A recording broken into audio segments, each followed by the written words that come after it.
Good evening. I could hardly wait a whole week to try to get to the next chapter. A point of concern is I didn't read the last chapter very well. And I don't mind screwing up my own work, but I don't want to screw up anybody else's work. So I've already read the chapter so that I can probably represent it better. And I want to do it in less time. So,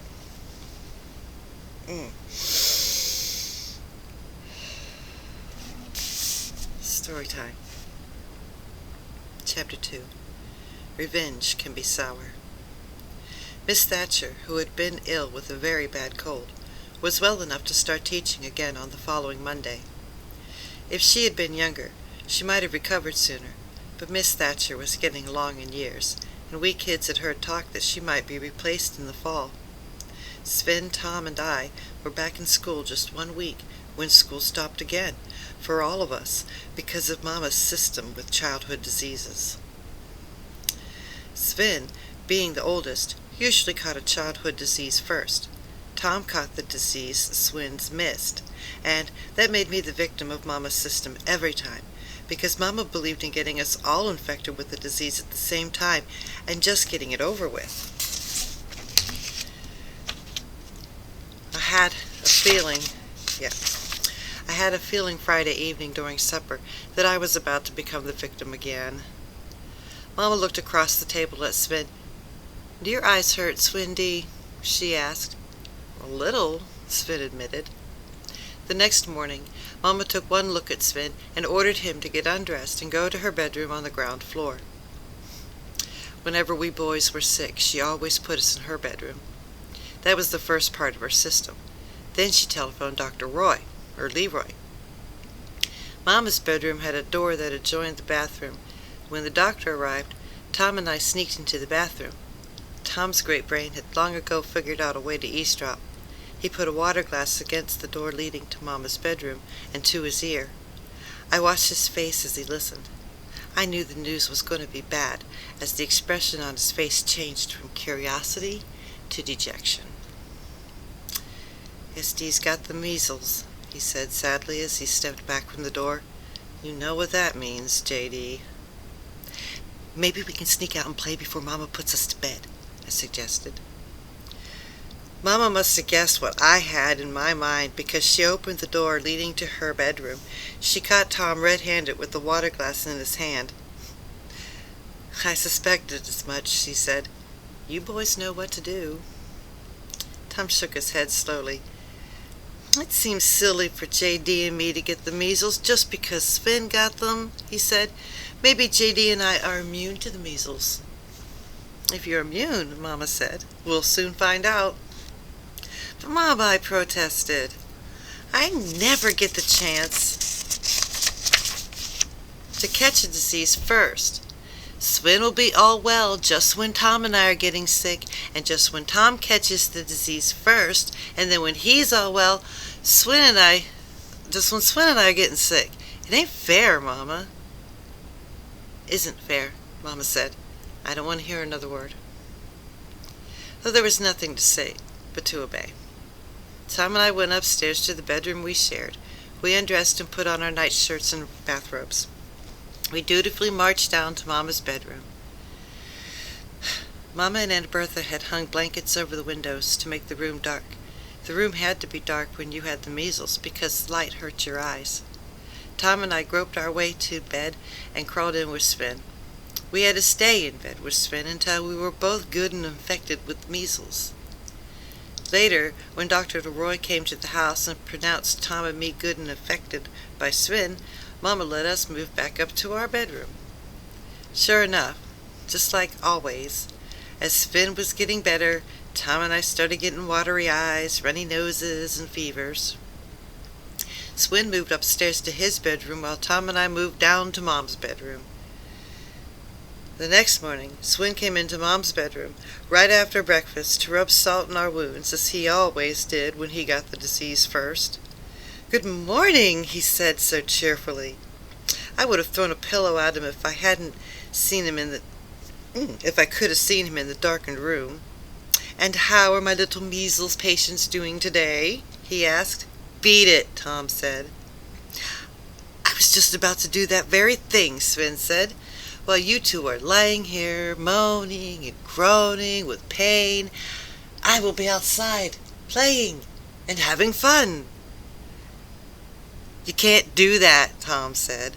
"We are quarantined." "True," Sven admitted. "But it so happens my good friend, Jerry Mason, has had the German measles, and Dr. Leroy and Mama said he can come over here to play." "Why don't you really rub it in and tell JD that you'll celebrate his birthday for him?" Tom asked with sarcasm. "That's right," Sven said, as if the idea pleased him. "Can you imagine JD celebrating his birthday in bed with the measles?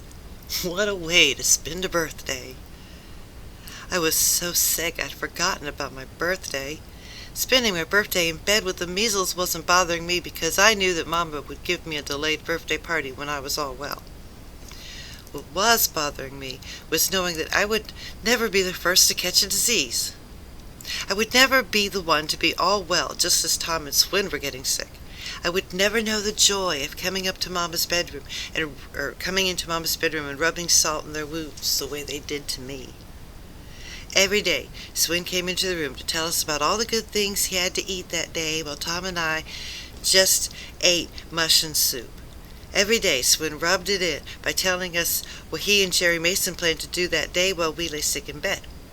Tom and I finally got over the measles. The quarantine sign on our house came down, and we 3 boys went back to school. Mama gave me the delayed birthday party on Saturday afternoon. All of my friends came to the party. We played heavy hangs over the... Wait, how's that? Heavy hangs over my poor head. Button, who's got the button? Hide the thimble, pin the tail on the donkey, and other wonderful games. All my friends gave me presents, but the best present of all was the genuine Indian beaded belt my Uncle Mark gave me. Uncle Mark was the town marshal and deputy sheriff. He was married to Papa's sister, my Aunt Kathy. Tom was bug-eyed when he saw the belt. He tried to trade me out of it, and then he tried to swindle me out of it, but I was too smart for him. I was the only kid in town with a genuine Indian beaded belt, and I wasn't about to let go of it for anything. On Wednesday of the following week, I missed my friend Howard K. at school. Sven, Tom, and I had been staying after school every afternoon to make up for the days we lost. When Miss Thatcher finally let us go, I ran all the way to the K home, where there was a yellow quarantine sign on the house. Oh, I knew from the color of the sign that Howard must have the mumps. Wasn't this just my luck? Why couldn't Howard have had his mumps while I was having the measles? That night, as Tom and I undressed for bed, I hung my Indian belt on the bedstand. "It's a beauty," Tom said, eyeing the belt. "There must be something you want more than that belt, J.D." "Nothing you got," I said, thinking about Howard and his mumps. "Then there is something," Tom said eagerly. "Just name it, J.D., and we can make a deal." "The mumps," I said. "Only I've got to get 'em first." "You must be crazy," Tom said. "I could tell you how to get the mumps first, but knowing Mama's system, I'd have to get them too. The belt isn't worth it." I lay awake, putting my little brain to work. If Tom knew how I could get the mumps first, there must be a way. I thought and I thought and I thought about it. When Sven or Tom got a disease, Mama made sure I caught it by putting me into bed with them. Well, that was why they quarantined people who had contagious diseases, so they couldn't give the disease to anybody else. Now, if there was just some way for me to sneak into Howard K.'s house and get him to infect me with the mumps, then I'd have the last laugh on Tom and Sven. My little brain had done it. I felt just like jumping out of bed and dancing around the room. I found that sneaking into Howard's house wasn't going to be too easy. I decided it would have to be on a Saturday because there just wasn't time after school with Miss Thatcher keeping me and my brothers in to make up for the work we lost. Saturday morning after filling... Hold on.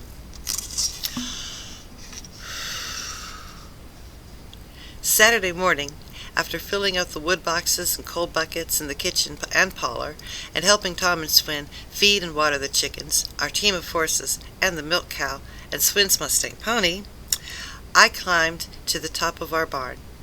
I could see over the Olson's backyard. I could also see over to the back porch of the Howard house. I thought Miss Kay would never come out of her house, but she finally did. She had on a big sunbonnet and carried some packages of seeds in her hand. She headed straight to her vegetable garden. I climbed down from the barn and walked boldly down Main Street, past the Kay home and around into an alley.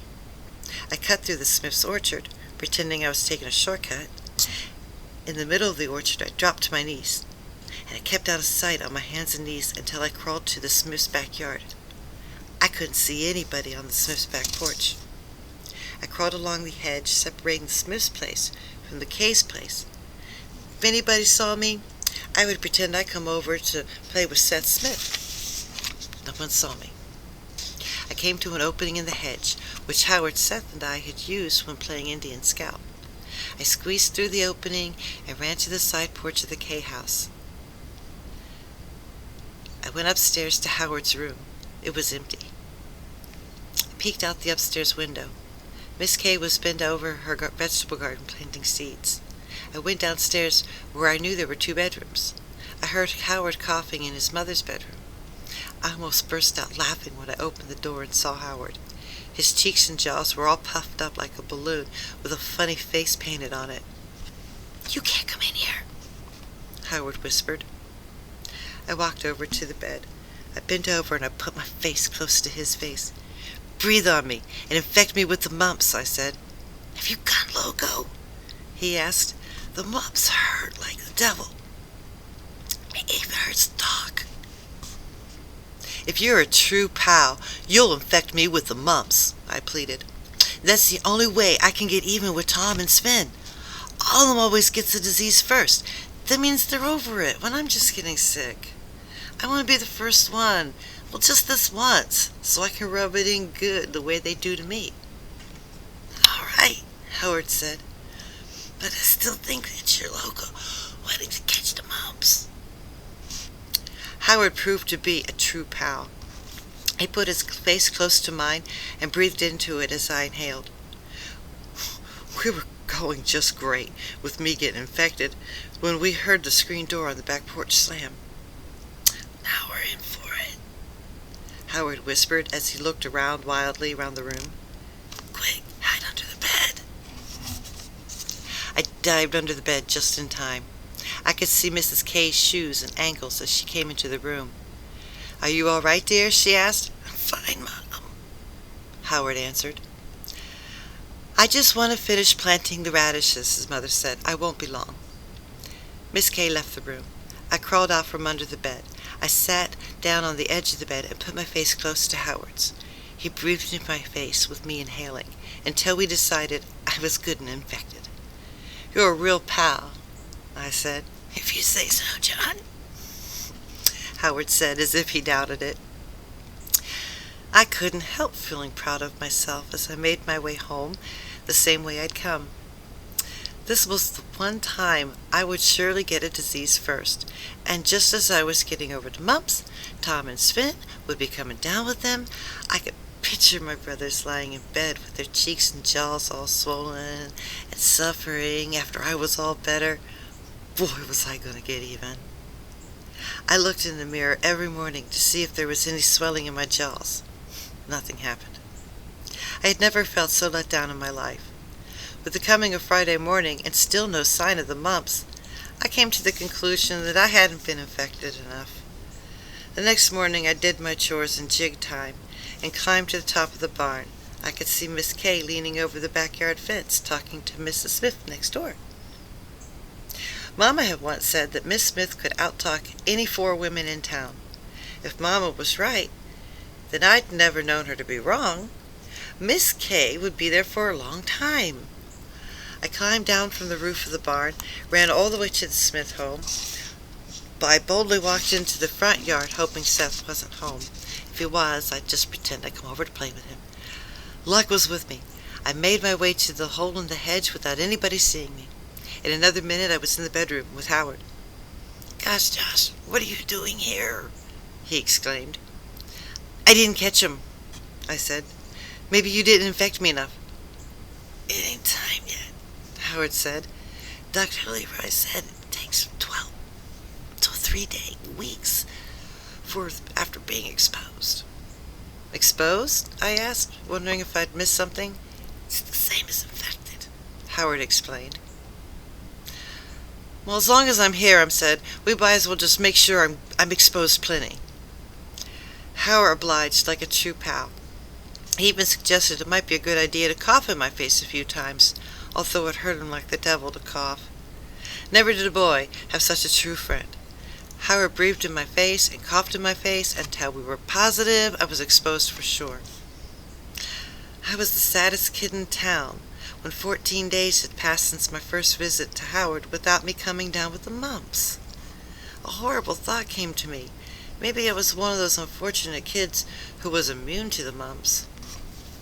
I decided to find out by asking Mama to look at my throat. She was in the kitchen with Aunt Bertha. They were making pies. "Mama, will you look at my throat?" I asked. She wiped flour from her hands onto her apron. There was concern in her hazel eyes as she placed a hand on my forehead. "Don't you feel well, John D.?" she asked. "That's the trouble," I said with disgust. "I feel fine." "Why do you want me to look at your throat?" she asked. I almost tipped the beans, but caught myself in time. "It tickles," I said. Mama looked at my throat. She assured me there was nothing the matter with it. Little did she know her cruel words were breaking my heart. 3 days later, when I got up to get washed and dressed and have breakfast before going to school, my throat really did tickle and feel sore. I didn't pay any attention to it because I was now convinced I was immune to the mumps. During supper that evening, Mama kept looking at me across the table. "Does it hurt you to chew, John D.?" she asked. "Well, it hurts my jaw a little," I answered. Then it hit me what this meant. "Let me have a look at you," Mama said. I got up and walked around the table, feeling 10 feet tall. Maybe I wasn't immune to the mumps after all.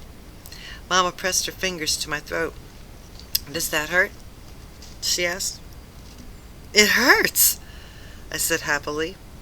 I had never known what joy there was to pain until that moment. "There seems to be some swelling," Mama said. "Are you sure, Mama?" I asked gleefully as I flashed Sven and Tom a triumphant grin. "I don't know why it pleases you so," Mama said. "I think you're coming down with the mumps. Finish eating your supper and go to bed. I'll have Dr. Leroy come by to have a look at you." Hooray! I couldn't help shouting as I did a little jig around the table back to my place. Papa stared at me. "Better get him to bed immediately," he said to Mama. "The boy has such a fever he doesn't know what he's doing." I was all undressed and in bed in the upstairs bedroom I shared with Tom when Dr. Leroy came into the room followed by Mama. He pressed his fingers against my throat. He made me open my mouth while he looked at my throat. He took my temperature. "It's the mumps, all right," he said to Mama.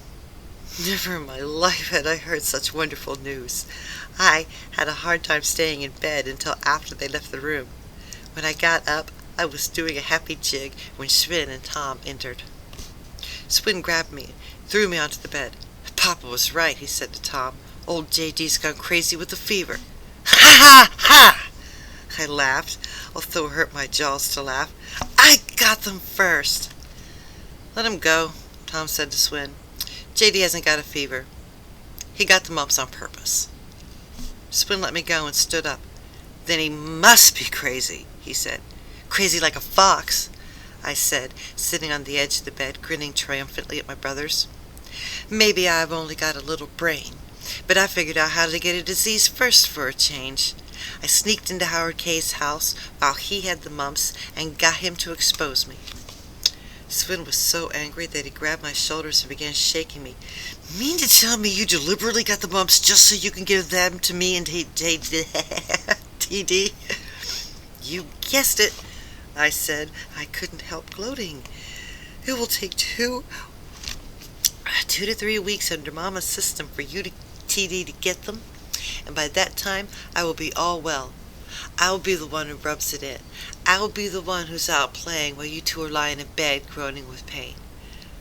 I didn't mind telling them, because I knew my brothers were not tattletales. They made no protest when Mama moved me down to her room and made them both get into bed with me infected.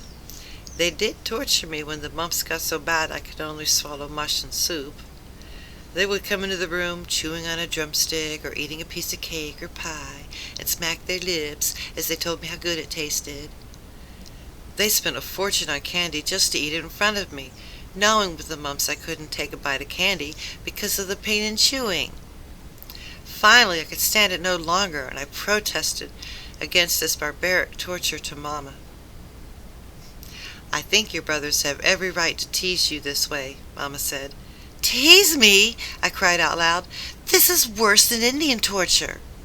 Then bear it like an Indian, Mama said. I was a bit suspicious when you seemed so happy to get the mumps. I put 2 and 2 together and had a talk with Miss Kay. She, in turn, had a talk with her son Howard. I think you deserve the punishment your brothers are giving you.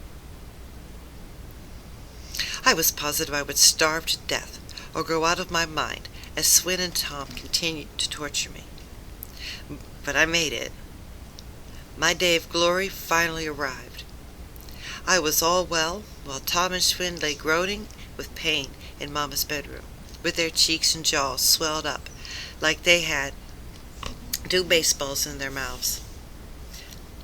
Mama made fresh bread that day.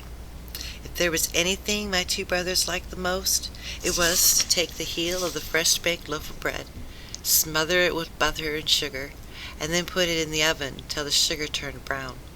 It was better than candy. I entered the bedroom with the heel of bread covered with butter and toasted sugar.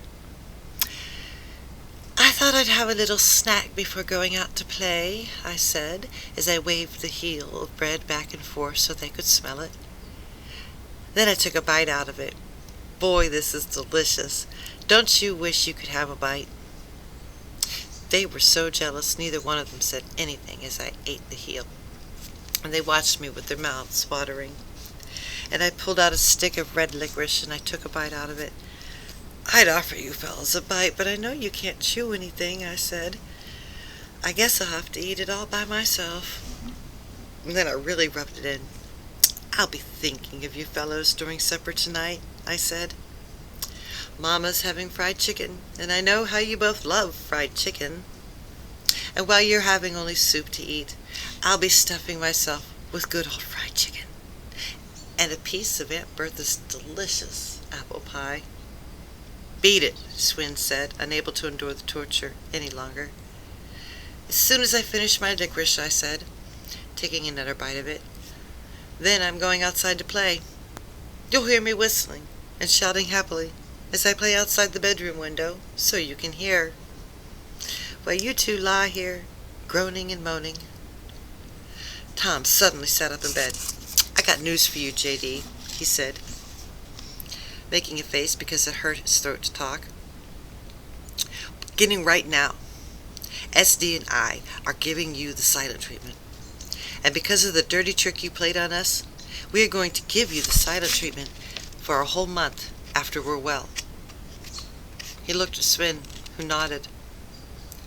These are the last words you'll hear from me or SD until a month after we are well.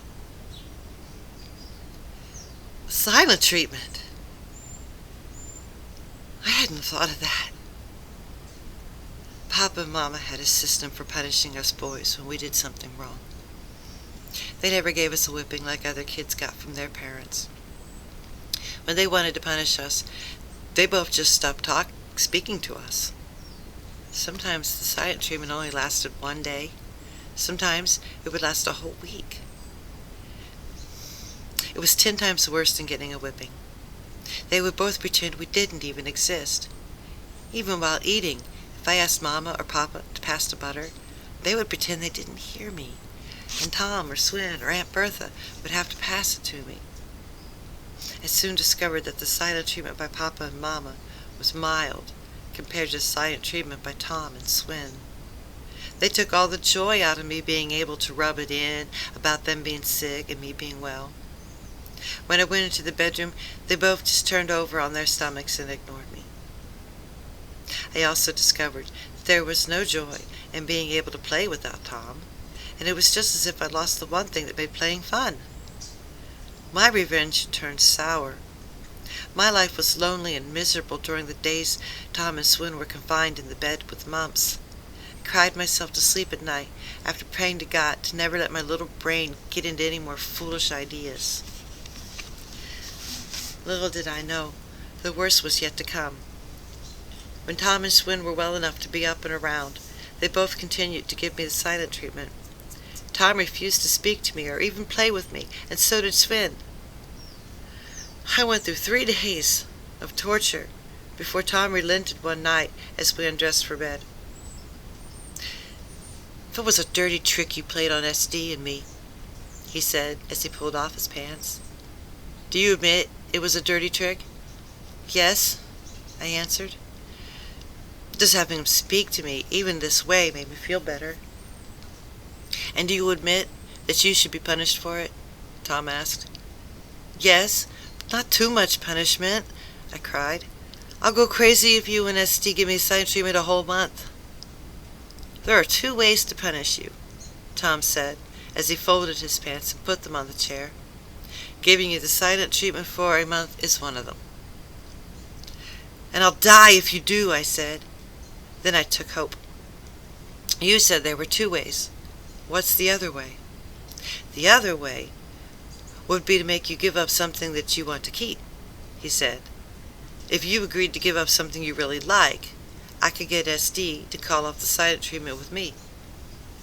"I'll give you anything I got," I said happily. "Even the Indian beaded belt Uncle Mark gave you for your birthday?" Tom asked. The belt was the envy of every kid in town. It was a stiff price to pay. I hesitated. "Forget it, JD," Tom said. "These are the last words I'll speak to you for a whole month." I hesitated no longer. "You can have the belt," I said quickly before he might change his mind. Tom got up from the bed from where he was sitting. I watched him walk to my chair, remove the belt from my pants, and hang it on his chair. "And to show you that my heart is in the right place," he said, "I'm not going to charge you anything for getting Swin to live the silent treatment." I threw my arms around him and hugged him. "You sure are good to me, I said gratefully. "That's what brothers are for," Tom said. "Good night, JD." It was worth the belt just to have him talk to me and say good night to me before going to sleep. Excuse me. Before going to sleep that night, I included Tom in my prayers and thanked God for giving me such a big-hearted and wonderful brother. The end of chapter 2. Oh, good. It only took 28 minutes. Very nice. Very nice. This is doable. Have a good night. Sleep tight. Don't let the bed bugs bite.